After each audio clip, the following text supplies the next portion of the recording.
Good day, Bashar. I'm Brian from Santa Fe, New Mexico.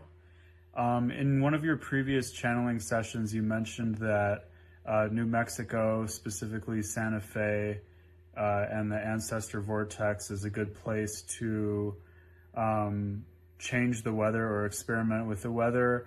I was wondering if you could go into more detail on that in regard to why that is. And also, I wanted to thank you because in the process of asking another question that I had, I actually was gifted with an answer from my higher self. So as you always say, you're acting as a permission slip, and I kind of experienced that firsthand. So thank you again. Much love. Bye-bye. Congratulations. Now, different vortices have different qualities. And the Santa Fe vortex, by being connected to the ancestors in a specific way, is connected to a broad range of collective emotionality. And it is your emotionality that actually is reflected by certain weather patterns. So the idea is that in that vortex, it helps, as a permission slip, to amplify your connection to the collective emotional mind, so to speak, of your society. And thus you can see reflections of that connection emotionally playing out in weather patterns on your planet, especially at this time of climate change. There are many chaotic things going on your planet, and therefore the climate is reflecting that. Hi, Bashar. Good day, good day. Thank you for sharing your knowledge and wisdom with us. It is our passion and our pleasure to do so. So I've been passionate about the science of path of least resistance in relationship to the science of synchronicity, flow state, and play and playfulness. Yes, well, they're all interconnected and part of the package of acting on your passion. Yes. So a few years ago, in 2017, some of our neuroscientists showed that we are hardwired to follow the path of least resistance. Yes. And the same scientists, along with some other people, have written about it, that how we need to kind of manipulate this quote-unquote lazy nature. So I think that there is a misunderstanding about the path of least resistance. There is a misunderstanding because it has nothing at all to do with laziness. Yes, because they don't know who we are and how we are supposed to operate, and they don't know about the higher self, right, and formula, and they don't. They think that, They don't. So they are mislabeling the idea or the notion of the path of least resistance. It simply means that as you follow that, your life becomes more effortless. You're more capable of accomplishing things. You can do less and get more. It's not laziness, it's efficiency. Right. And the more I learn about our hunter-gatherer ancestors, I realized, based on your teachings, that they really followed, or those who still live, they really followed the formula. Yes, and of course. Live on synchronicity, right? It's built into nature. The idea simply is just like nature. It actually, if your scientists are really observing things, nature uses the least amount that it needs to use in order to accomplish something. So again, it's not laziness, it's just energy efficiency. Yes. So that's the main reason I think that those hunter-gatherers, they didn't have all of these chronic diseases that we have in our modern society. It's one of the main reasons, right? Because yes, they had some, but not as many. And it was for different reasons more often than not.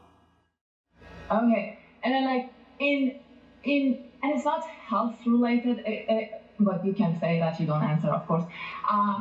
In a lot of our chronic diseases, it has shown that we have mitochondrial dysfunction, and I think that it's also related to this resistance, mitochondrial burnout or dysfunction. Yes, all resistance to the natural self will manifest in some form of dysfunction or pain or misalignment or inability to actually activate certain features within you. It is a dysfunctional vibration to be something you're not.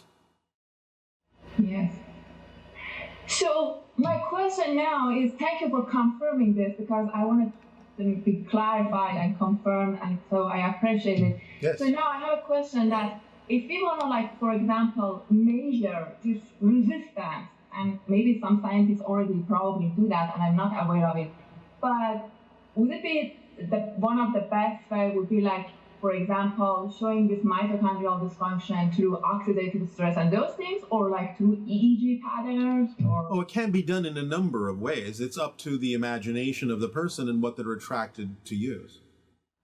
Okay. You don't have any any word? I mean, because I'm passionate about this, and I'm not saying, but I thought that. Well, the easiest and most obvious way is the idea of experiencing what you call negative experiences, negative emotions, negative thoughts, negative behaviors, the things that are disassociative, the things that are disconnecting, the things that spiral downward and separate and isolate in a negative way. Those are the easiest things because they're automatically reflected by the things and events going on synchronistically in your physical reality. So to us, that's simply the most obvious way to know that there's resistance, is what's your life like? Okay. All right? Okay, thank you so much. That was it, and thank you so much again. You are welcome. Good day. Good day.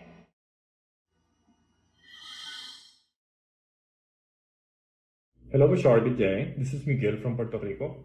I have a question about the window of contact. Now, from 2033 up until 2040, is that contact with the Yael, or is that contact including the third hybrid race, which is the Sasanis, contacting us? Or if there is another window that you can share where the Sasani people will be more closely interacting with people on Earth. And my second question would be, is there even another timeline that you can share where the contact is much closer? It will be with basically anyone who wishes to interact with you guys. If we are on the beach, if we are in our backyard, or wherever we might be, and we see crafts or being, and we could just have a conversation. When could that be in a possible, probable future? Thank you. Good day. First of all, the timeline is not 2033 to 2040, it's 2023 to 2033 or 40. So that's a large window of time in which different kinds of open contact with different extraterrestrial beings can begin to happen slowly at first, probably in more isolated areas at first, until such time as your people get used to the idea and are more vibrationally compatible with the idea of open contact.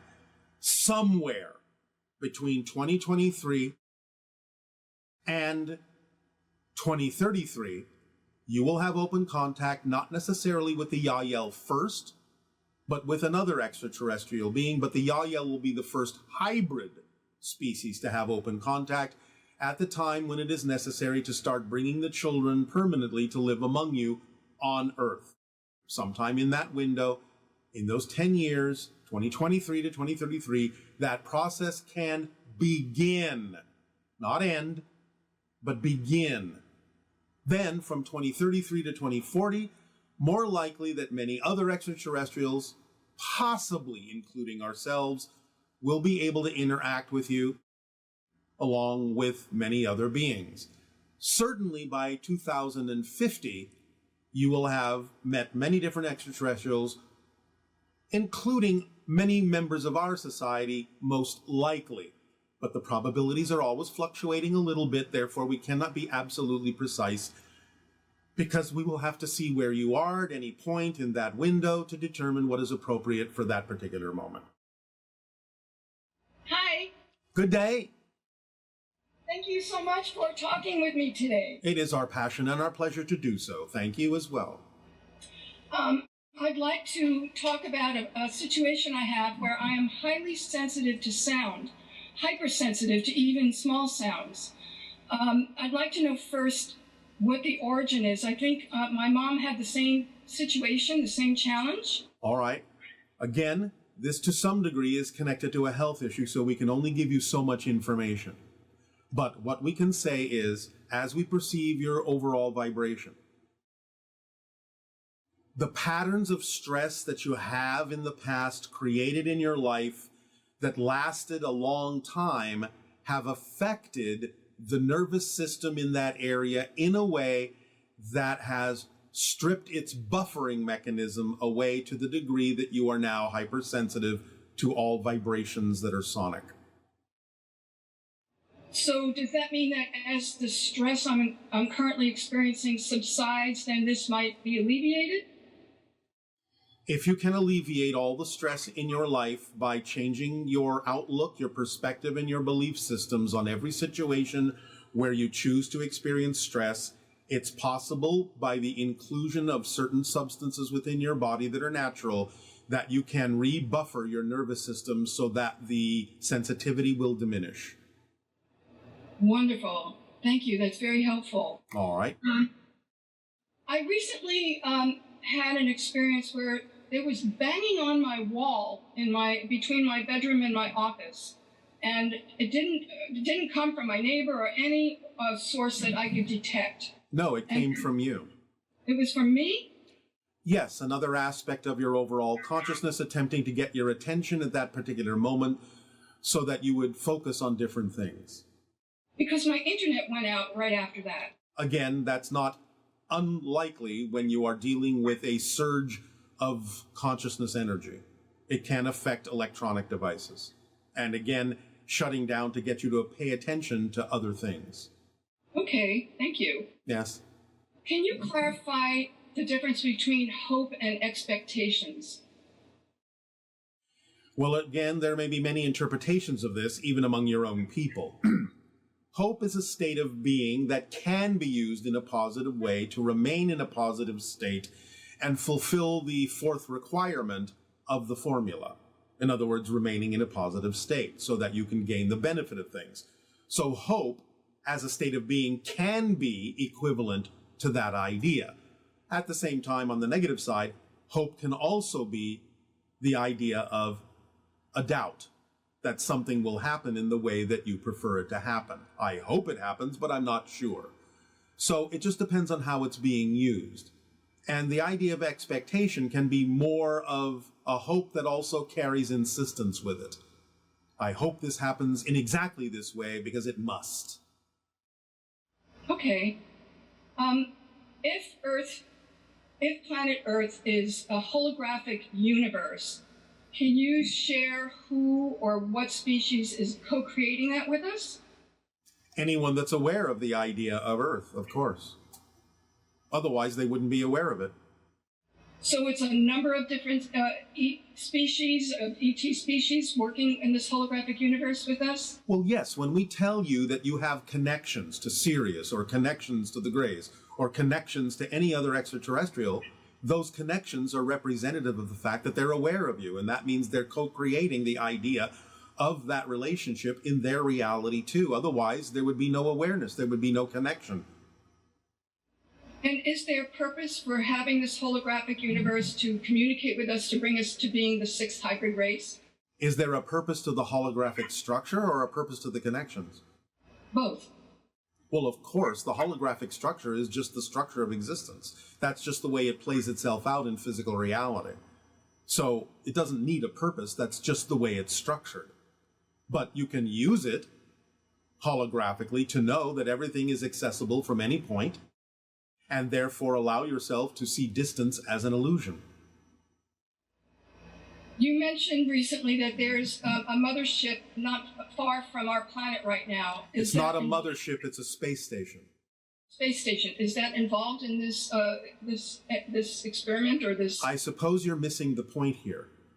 Anyone that is aware of the idea of Earth is involved in the co-creation of the reality that you're experiencing by being aware of extraterrestrials that are aware of you. Is that not clear? No, I got it. I understand. All right. Thank you so much. I'm grateful. Thank you. Good day. Good day. Hi Bashar, my name's Renee from Adelaide, South Australia. My question is, I'm just curious whether the Sasani actually have fewer personality types than humans, because it seems to me almost like the personality types we have, the differences are almost a compensation for negative and fear-based belief systems. So I'm just curious if there's fewer personality types, and by the same token, if there's greater individual differences amongst the Sasani, because you're all being yourselves much more than we are. Thank you. It is true that many of the personalities that you experience on Earth are compensating for the idea of fear-based beliefs. But the idea of the personalities of the Sasani are still wide-ranging. Yes, there is a type of similarity that may exist in all of us, but you will still recognize great differences in our personalities. It's just that they're all on the positive side. So, yes, to the idea of both of those issues. Hello, Bashar. Good day to you. Good day. So, when you were talking about the shells, I didn't feel any personal connection, although I'm sure I have them. Well, yes, you would have to in order to be physical on Earth, right, whether you feel it or not. Until you were talking about the archetypal shell. Yes. I remember I told you about my dream guide named Berwin, and that he showed up in my dreams as a beam of light. Yes. It was like a beam of light that wore clothing, and you told me at some point that he was an archetypal path, yes, into shaman. Yes. And so when you were talking about the archetypal shell, I assume that's where I'm connecting to that yes, energy. Yes. And that's the form that it takes for me, as opposed to when you were talking about elemental. Yes. The shaman is an archetype. Right. Okay. And I guess Earth specific. Well, it doesn't mean there aren't such things on other planets, but yes, the shaman for Earth would be Earth specific. Otherwise, what would be the point? Well, I mean, because of my energy being sort of cosmic. That's all right. You're approaching it from the Earth gate. Therefore, it has to contain Earth specificity as well to make sense to you. And would I be correct in saying that I focus more on my connection to the top two shells because of my cosmic connection? Yes and no. You actually do have some strong connections to the elemental shell, but the idea is that it may not be time for that to unfold in your life yet. Okay, that makes lots of sense. I had a dream recently that was really interesting, where an ocelot came out of the woods, and I knew it was looking for me. And I typically have dreams where big cats or, yes, cats are looking for me. I'm scared of them. Why? I get to a point in the dream where I'm like, fine, if you're going to kill me, I face it, or, check me out, but don't kill me. And when yes. They're there to kill a part of you. What part? Well, any of the assumptions that they're dangerous for you in the shamanistic world. They are symbols of great power. Take that to heart. I do. And so I'm curious, because when I take that turn in the dream, in one dream, the jaguar folded into its own mouth and became like a cosmic-looking infinity sign. Yes. Even cats can be the Ouroboros. Yes. And then in the most recent dream, I told the ocelot, smell me, but don't kill me. I'm chilled out. It smelled me, and then all of a sudden, it jumped back 40 feet and ran away. Yes. Why? Because you weren't ready for the next level yet. Huh. Which was okay. Yeah, okay. Okay, last question, ish. Is... No, let's make it absolute. Okay, fair. Absolutely last question. So, in this multidimensional way station that Earth is now, where we're seeing into all sort of other portals and realities, and whether we prefer them or not. Yes. I'm recognizing that there are a lot of people who, because of the oppressive history of humanity, are going into their fear-based beliefs of trusting less and less Yes. of collective sort of organization. Yes, and splitting off into the parallel realities where they may allow that to accelerate. Right. And so I was curious from my reality, other than being myself and expressing to them that they don't need to go into fear, if there are other creative ways that you can see in my being that it would benefit. There are stories that you can write that might be of assistance. Yeah, books, yeah. Yeah. When will you do that? You asked me that a year ago, and I said a year, and you know what? I haven't done anything. Thank you. Yeah. All right. All right. Next time we talk, I'll have done something. Well, thank you. Thank you, Bashar. It's always a pleasure. Good day. Good day. Hello, Bashar. Question about the hybrid children. Do they like to play with weather patterns? My husband and I were hiking in the woods the other day. It was a really nice, clear day. And I could sense that there were some hybrids that had joined us for that walk. And at one point, there was this huge wind. It was like a big whoosh, really, really loud, that just swept through the forest. My husband and I couldn't figure out what that was. And then it started to rain really hard. And somehow the rain was only hitting our backsides. And we started running because at this point we still have 2 miles to go and we were afraid we were going to get caught in a storm.